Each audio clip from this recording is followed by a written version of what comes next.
What's up, guys? Rainer here, back again. Let's continue with our tutorial.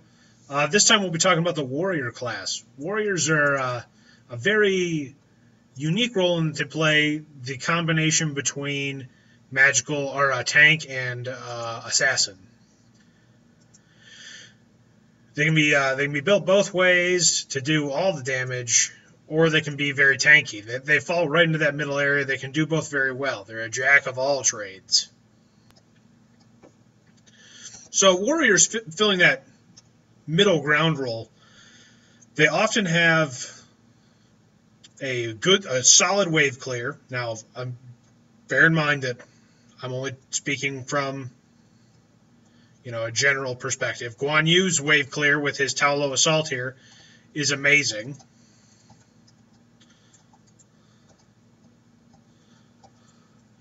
But they also do really good damage just up close and personal in the enemy's face. There's also warriors that kind of have a predetermination towards being good tanks. Like Odin. Odin is a very good tank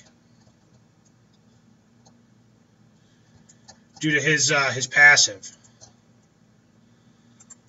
His passive really allows him to just kind of be in the middle of the fight just constantly and not always die. In the current meta of the game, warriors fill the solo lane role very well. In solo lane, basically, your main priority is the wave clear and pushing your lane up so that you can roam and do damage in other areas.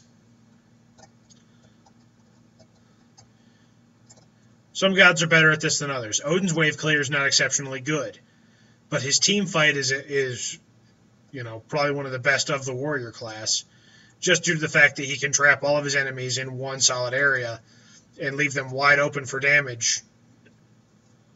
So while warriors are filling their mid-ground of the game, they very typically go up against one another. In solo lane, it's typically warrior versus warrior, and in some cases, some warriors are better at some roles than others.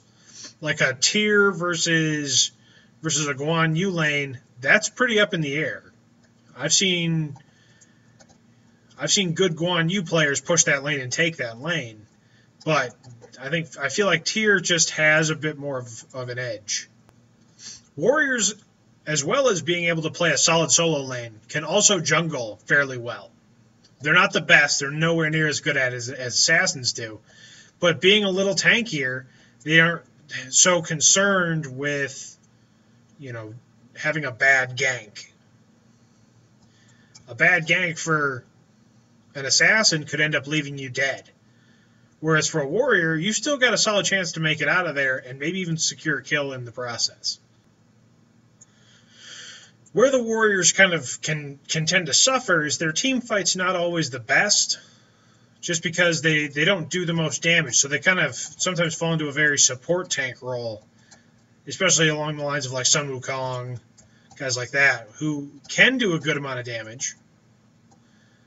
But due to their natural tank ability, they tend to have to fall into a very offhand tank role.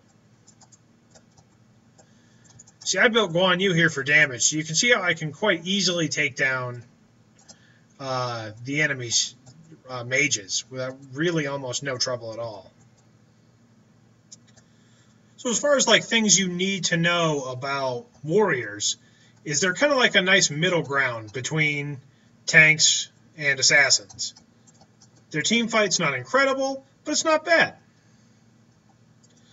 Their physical damage, it's not bad, but it's not great. You can build them so that they do an enormous amount of damage. And in my playbook of how you should play Smite, what it comes down to is if you can play a tank very well, but don't know how to really play the other roles of the game, but you'd like to move in that direction, absolutely give the warriors a try. And just remember how you play your tanks. Because that's always applicable.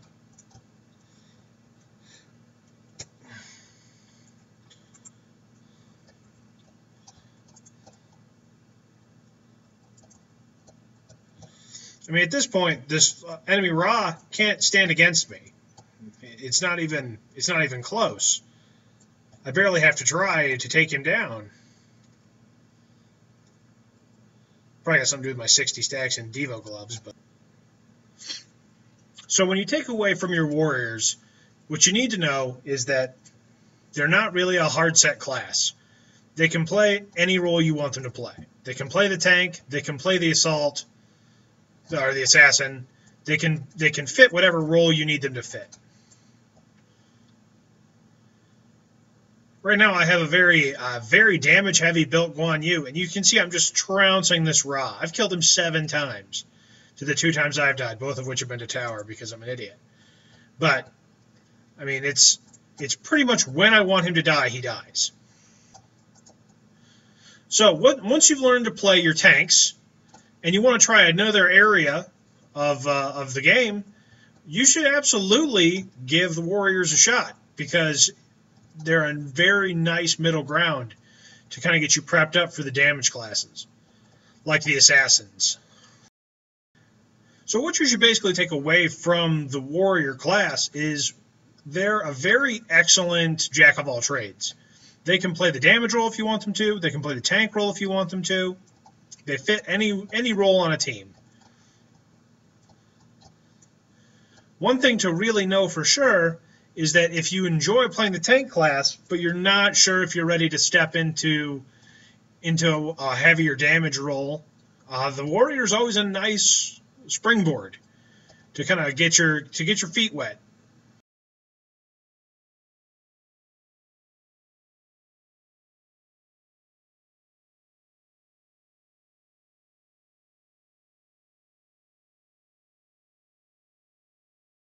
Welcome back, guys. This time we'll be talking about the Mage class.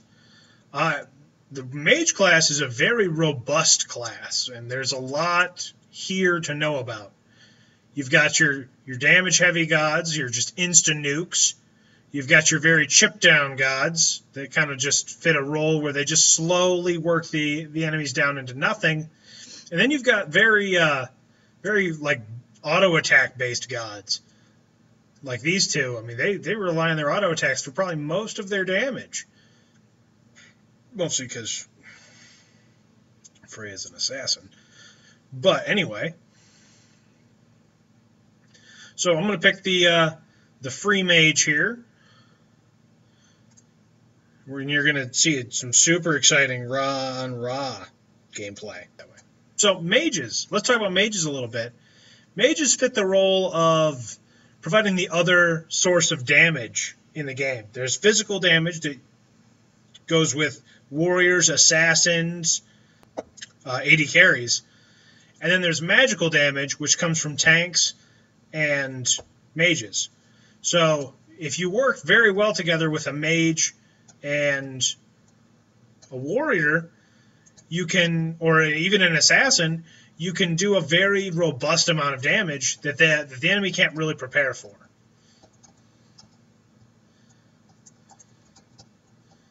Also in the category that mages can fill, they can fit the support role very well. As you know, you've seen a couple of Ra games I played and put up on the channel. Ra has a very solid heal. His healing ability in this game is pretty exceptional. When you play mid lane, you benefit the most from the mage class because the mages scale very rapidly. Mages do a lot of damage once you start getting them into their abilities. Like Ra here. I mean, where are we at? We're level 5, and he can almost one-shot an entire minion wave with his 1. I mean, that's a pretty high amount of damage that you're doing right away. And Ra has good minion clear, but I mean, he's probably not the highest scaling. I mean, his ultimate here, I just got it and it almost half-shotted Ra there. I mean, mages scale exceptionally well. Where they typically fall short is they're very squishy. They have a very low health and a very low tolerance for damage, making them very easy targets for assassins and a very easy focus in a team fight. A good assassin on the opposing side will focus the mage first because they know how much damage they can do very quickly.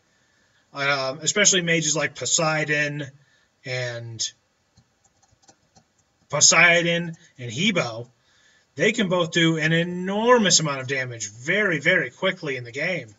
Where mages really shine is in their just kind of ability to roam. A surprise mage gank in any lane is usually at least the guarantee of one solid kill.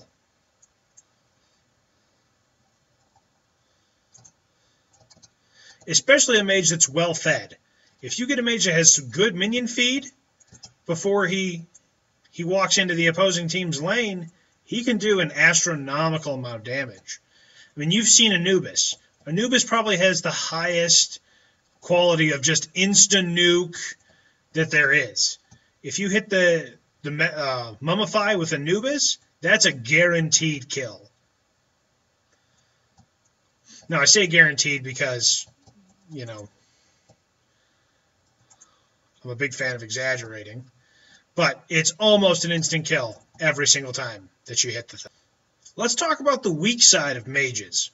The weak side of mages is that they have very low health, and you typically don't want to build them very protections heavy, just because they don't benefit from it as well. I mean, a mage that has a lot of damage prevention on him isn't going to benefit as much. It isn't going to make as much of a difference in the game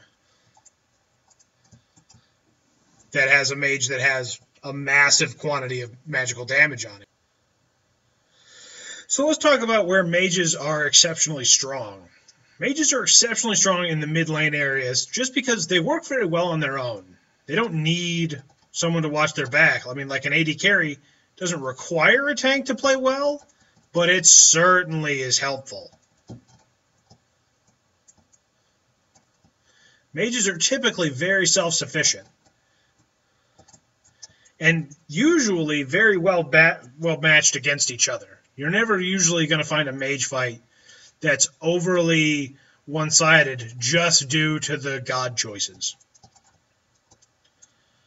It's going to come down to player skill. It's going to come down to player builds. Like the Ra fight here that we're having, my build's better than his because I'm a player and he's an AI. So I can kill him. And I'm a better player than him. Boom, he's dead. I just nuked Ra into nothing. We were almost the exact same level, but my build's better than his to fight him, so I am going to do much better in a fight against him.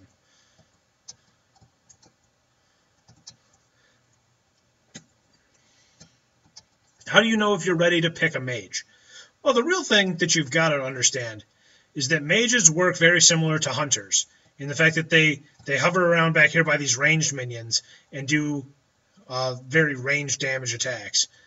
There used to be a mage god that had melee attacks, but they've kind of centered it down to hunters, and mages are generally usually the only class of character that has ranged attacks. So you can always find them in a generally similar area.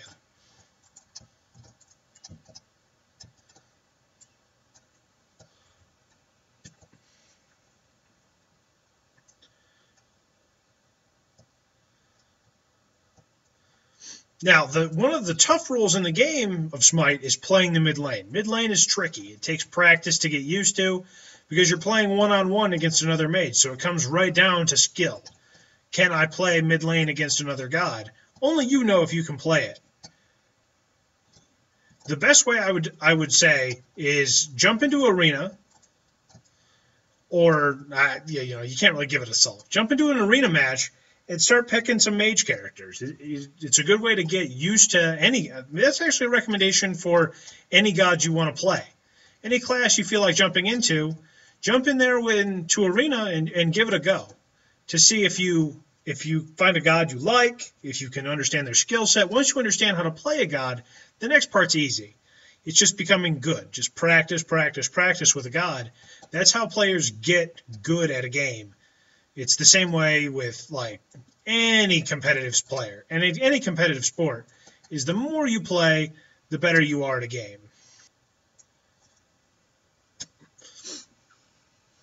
So join me next time, guys, when we talk about probably the hardest class of character to play in Smite, the Assassin.